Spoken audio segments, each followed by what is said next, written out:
Hello? Hi, it's the No Cold Calls Ever show. Go away.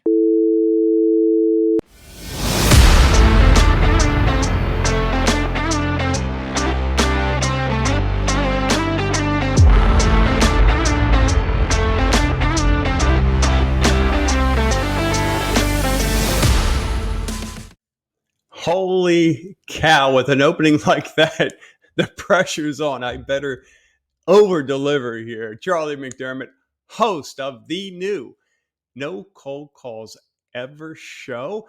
Thrilled to have you. We are coming both via the old, the ears, the audio airwaves, as well as we're now on video. So if you're not checking out our video, man, you've got to, because there's a cool background here. I got a nice new blue shirt on, and I haven't sweat in it too much yet. But speaking of which, you have no idea how long I kept staring at this record button. And if you've done a podcast, especially if you've done it by yourself, I mean, you've got to do one on your own just to experience it. It's like doing a video, right? It's to get that energy, because you feel like a total fool. You're talking to no one. I'm staring at my computer screen and my back office wall, and my office doesn't look anywhere as cool as what you see in the background here. It's all green screen magic. But anyway, it's enough of that. Let's get into this. Is episode number 1 of the No Cold Calls Ever show. And I'm calling this episode the origin story, because, all superheroes have an origin story, right? Not to say that I am one, but what was pretty super is I was able to 3 years ago, keep my home and generate a sizable income because of what we're going to be talking about in these episodes. So let's get into it. 3 years of success, both personal success as well as now clients that are achieving unbelievable things. For them, using this No Cold Calls Ever system that I'll be sharing with you over episodes. I've got nothing to hide. There's really no magic in what you're going to be learning in these episodes. It's just simply doing it. It's kind of like what I went through just a few moments ago. Hitting that record button, right? Taking action can often be very, very challenging. We always, not always, but we often get inside our heads, and rather than thinking about all the things that are going to go right for you, we do the opposite, right? It's the way we're wired. It's the way these humans are, right? We think about all the possibilities that could happen, that go wrong. I look foolish. I say the wrong things. By the way, my goal with all these podcasts, and not my goal, my pledge to you is these are going to be just Charlie. There's going to be no special editing. If I say the wrong word or the wrong thing, oh well, it's the way we roll here. One, because I'm too dang busy, as I know you are. Good is good enough. The information is what's important here, not so much how I deliver it. All right, so keep that in mind. So 3 years of being a publisher, and what I found is I'm able to literally cast a net into the sea of prospects in my local market and reel in time and time again big fish, full nets, quality, not minnows. So that's what I want to share with you in these episodes. As I said, those of you who don't know me, I'm sure there's quite a few. Who the heck is this guy, Charlie McDermott? I started in the health club business way back when I was in college at good old Westchester. Well, it was State College back then, Westchester University in Pennsylvania. And I think the only reason why I went to college in the first place is because I found out that you could become a gym teacher. And I thought, how cool would that be? I like sports, and be a cool way to make a living. Unfortunately, during my years there, the teaching opportunities were just plummeting. I mean, no one was getting teaching jobs. And but I liked working out, so it was kind of like the teaching job thing. I said, well, maybe I'll open up a gym. Yeah, right. At that point, I was probably 19 or 20 when I hatched that idea. Somehow, I convinced what turned out to be a good friend of mine and an individual that I owe a lot to, obviously, who literally signed on the bank loan to get me started in the gym business, which over the years grew into a $10 million enterprise and 350 employees and on and on and on. So lots of experience. And even back in the day, boy, I remember walking in my first year in business as at that point, 22-year-old. I was still taking college classes, I believe, at the time. Uh, and there was like crickets in the gym. I mean, and literally that's all that was in there was crickets because I couldn't afford an exterminator. Maybe that's why we didn't get many members. No, but I remember my front desk person sitting there, and I went into my office, pulled out this big, thick book. And if those of you who are kind of around my age might recognize it as the Yellow Pages, and I gave it to her, and I said, start calling. And it wasn't the Yellow Pages, folks. It was the front part of the book, which was really back then the thickest part, were the white pages. And that's where all the names of the people and phone numbers in the community, you could call them, had their address and their phone number. And so when we were slow, she would make phone calls. I would even make phone calls. And even then, it was like, I don't know, pulling teeth. But both pulling teeth for me to try to get my front desk person to do it, because that's not what she came, signed up for, right? She just wanted to sit there and smile and greet members. And when I did it, even though I was a brazen 21, 22-year-old, it was still icky. I still remember. I didn't want to do it, but I did it. I know many of you listening to this are in that position today, which again is part of why we're doing this show. But anyway, eventually mastered marketing and found a way to get members into our clubs without cold calling. And I parlayed that actually once I sold the clubs into helping my son out in Hollywood. I lived out there for 2 years, and I used 20 different forms of marketing, including full-page print ads in the Hollywood Reporter and Variety magazine and email campaigns and direct mail and on and on and on to help him break through the clutter, which actually we did, and led to a full-time gig in a show called The Middle on ABC, if you remember it. It was had a 9-year run. And wowza. Sometimes in life you get lucky. But again, if you don't take action, luck never seems to kind of happen, except for those lottery winners that, for whatever reason, end up losing their money anyway. So we were able to break through the clutter in Hollywood. And that's when it really, kind of hit me like, wow.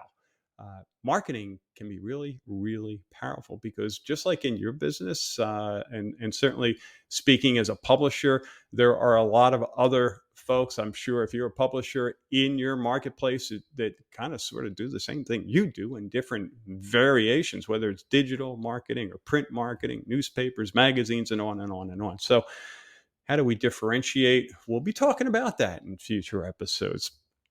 But anyway, broke through the clutter in Hollywood, even though at that point my son was one of probably about 7,000 other talented actors that if you put him in a lineup with 10 of them, probably you couldn't pick him out. Probably look the same as everyone else, right? How do you stand out in this world, especially if you're a business? What makes you unique? So anyway, came back from Hollywood, and because I had no talent, I had to get the heck out of Dodge once he got employed, and started a consulting business and a marketing agency. And fortunately, years later, I found out about this publisher gig, and with that, I started that literally when we moved to Florida a few years later.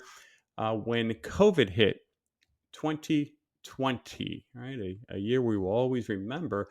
And right at the beginning of the time when Florida was shut down, like many other states, if not all states, is when I started the cold calling thing for local businesses, and did it for a period of time. And partly because I was absolutely desperate. I'll get into that in a moment. But hey, it worked. I mean, let's face it, cold calling works. Just like anything, if you put enough effort and time and energy into it, for the most part, it's going to work. So there's no ifs, ands, and or buts. But in my case, um, it was working. I was booking appointments, and then what would happen when it came time to meet? And back then, couldn't meet face to face, had to be done either over the phone or via Zoom. And when that time came, and I was so excited, here comes my first appointment, and no one's there, no show, and the next no show, no show. I had a serious issue because many of the appointments that I had scheduled ended up with no appointments, and therefore if I can't meet with business owners, I can't help them, and therefore I can't support my family. And at that point, that was a big deal because yikes. I mean, about they say in life, there are, you know, regardless of what happens, it's not 100% bad or good for that matter. And COVID for us was actually like that. It was very, and again, I don't want to. Uh, oh, what's the word? See, this is part of the editing that normally I would cut this out until I came up with the perfect word. But obviously, it was a period of time when there was a lot of suffering, a lot of pain, and sickness. But in our case, there was one piece that worked out for us, and that was it was not possible for the banks to foreclose on homeowners who were behind in their mortgage. And yeah, hand raised there. That was us. So, needless to say, yeah, I was desperate, and cold calling wasn't going to work. It got me appointments, but I had to do something more. I needed money now. Well, really, yesterday or like 8 months to catch up. So, what did I do? And that's what this show is all about. Exactly that. And then some. The No Cold Calls Ever show is way more than just about not making cold calls, right? I had to get your attention, but spoiler alert: we're going to cover a ton of ways to grow your business, to scale, to prosper, and to feel great while you do it. All right, so that's my story. I'm going to stick with it. So, what is the show? Yeah, it's way more than just not making cold calls. And again, by the way, disclaimer: if you're making cold calls and it's working and you like it, don't stop making cold calls, right? This is not the next shiny object that you go, oh, squirrel, squirrel, right? This is all about helping you become successful. You can still make cold calls. You can still listen to the show and pick up other ways to enhance your income, to help other businesses grow.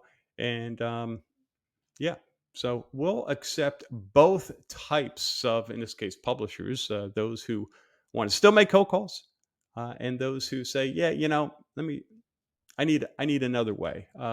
So I'm in the trenches. I've been doing this now for 3 years. We also have a group of publishers that are also now using this system. And this is not about selling you a system. Again, this is just simply about letting you know that this success goes beyond just what I've been able to do.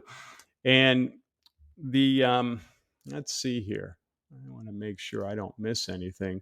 So that then speaks to why I'm doing this show. Is over the years, as many of you who have had success being a publisher, you know what happens, right? Folks, they want to learn, they want to know how, right? This is really important. We're passionate, I think, overall, blanket statement here, about helping businesses grow.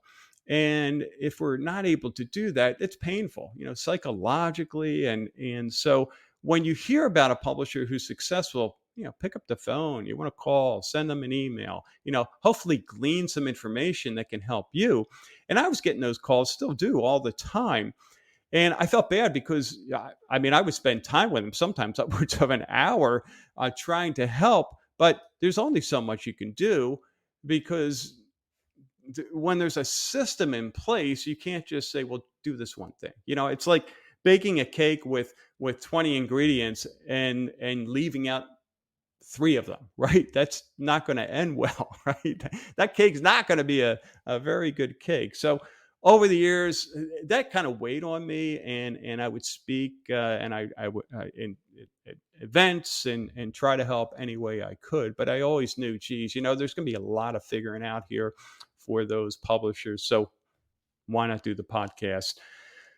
Uh, really allowed me to clone myself here. The other is, and these are recent conversations. I've had two now in the past few, I'm going to call it months of publishers who have been doing this for 6, 7, 8 years, and are at a point where they've are considering just calling it quits because they have found that the cold calling is just unsustainable.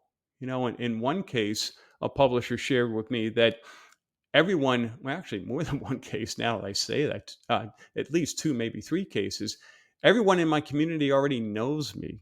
They know what I do. They don't want to meet with me anymore. They don't want to engage. So what do I do? And the answer is, yeah, you probably already figured it out. Do something else. Do something else that transfers into you helping them, right? You just sometimes need to,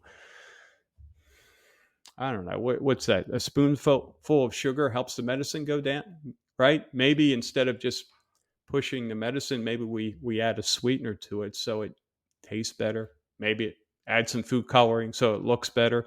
And before you know it, you have a client that you can help and they don't leave you. You have a client for life, which is going to lead me to where we're going with this show. Again, if you're just tuning in and plugging into the tail end, yeah, we're going to talk about not making cold calls, but it's not about not doing something. It's about doing something that can be more effective and frankly more efficient, that doesn't drain your time or your energy.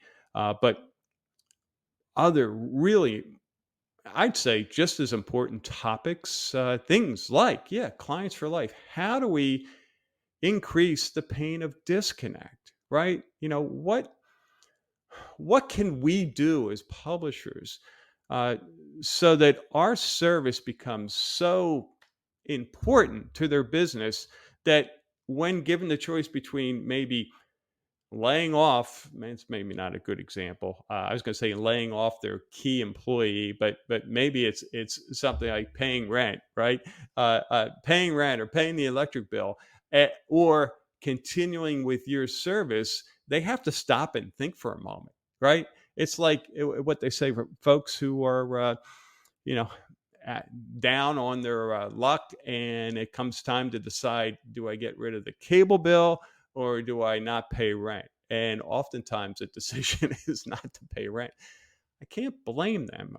Some of those shows, anyway. So pain of disconnect, how do we keep clients for life? I think these are important conversations to have. Using Chat GPT to grow sales, right? How many of you have dug into that or even have had the time to look into that? How can that help us? Social media. Do I do it? Do I not do it? That's no longer a question. We'll get into that. How to easily get more first appointment sales. How to bonus your way to record sales. How to get more sales without discounting, giving away the farm. More money for you, better for your clients because you can provide, as you'll find out, other possible services that will really help increase the pain of disconnect, keep those clients for life, and at the end of the day, get them even better results. So got a lot planned for everyone. I'm going to wrap this up so that you can get on with your life. Really look forward to sharing some not only experiences and strategies that have worked for me, but I'm going to be bringing on successful publishers that are literally killing it. And I always love to hear from those folks because they're doing it their way, and it's one thing for me to share what I'm doing, but it's even cooler to hear some different versions and variations. So we're going to be bringing on guests. But at this point, I'm killing it. I am going to look at hitting that stop record button and get on with my day. And I'll see you in the next episode. Say goodbye to cold calling, chasing leads, and waking up on Monday with a blank calendar for the week. Now you can join publishers throughout the U.S. who have plugged into a systematic path to sales growth without adding more work or overhead. If you're ready to have more fun while you scale your business and income, go to nocoldcallsever.com.